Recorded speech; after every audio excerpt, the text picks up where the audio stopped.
প্রকল্প নেপচুন 100 এর আওতায় গবেষক ডুরি চাপের প্রভাব নিয়ে একটি গুরুত্বপূর্ণ অনুসন্ধানে লিপ্ত আছেন, যা আমাদের শারীরিক ও মানসিক সুস্থতার ওপর গভীর প্রভাব ফেলতে পারে।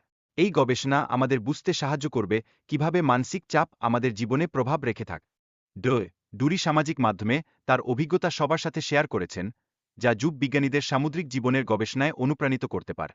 তার উদ্দেশ্য হল পরবর্তী প্রজন্মের গবেষকরা যেন এই অজানা এবং রহস্যময় জগতের দিকে আরও মনোযোগ দেয়। গবেষণার এই সময়ের মধ্যে ডুরি একাধিক স্বাস্থ্য সমস্যা এবং ঘুমের ব্যাঘাতের মতো বিষয়গুলো পর্যবেক্ষণ করেছেন, যা দীর্ঘ সময়ের জন্য চাপের প্রভাব নির্দেশ করে। এটি আমাদের স্মরণ করিয়ে দেয় যে আমাদের মানসিক স্বাস্থ্যের প্রতি যত্ন নেওয়া কতটা জরুরি। গভীর সমুদ্রে থাকার সময়ে শরীরের ওপর হাইড্রোজেনের প্রভাব দেখা যায়, যা স্নায়ুতন্ত্রের সংকেতকে প্রভাবিত করে। এই ধরনের গবেষণার মাধ্যমে আমরা শারীরিক এবং মানসিক স্বাস্থ্যের মধ্যে সংযোগ খুঁজে বের করার চেষ্টা করছি। ডুরি ৩০ ফুট গভীরতায় থাকার সময় সূর্যালোক এবং ভিটামিন সি থেকে বঞ্চিত হন, যা তার শারীরিক অবস্থাকে প্রভাবিত করে। এই অভিজ্ঞতা আমাদেরকে শেখায় যে প্রাকৃতিক উপাদানের অভাব কিভাবে মানব শরীরের উপর নেতিবাচক প্রভাব ফেলতে পারে। গবেষণার পর ডুরি জানান যে যার ঘুম এবং বিপাকের উন্নতি হয়েছে। এটি প্রমাণ করে যে আমাদের পরিবেশের ওপর আমাদের জীবনের গতিবিধিও প্রভাব ফেল।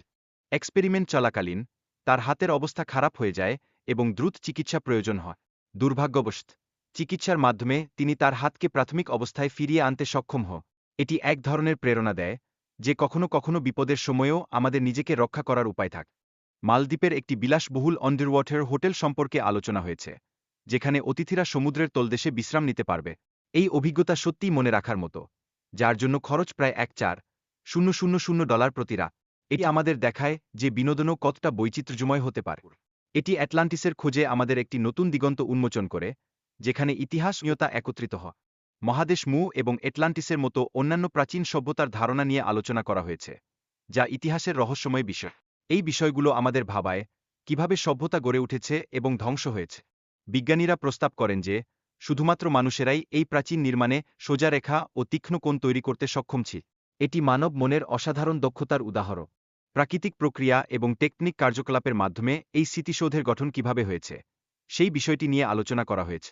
আমাদের উচিত আমাদের চারপাশের প্রাকৃতিক ঘটনা ও তাদের প্রভাব সম্পর্কে সচেতন থাকা।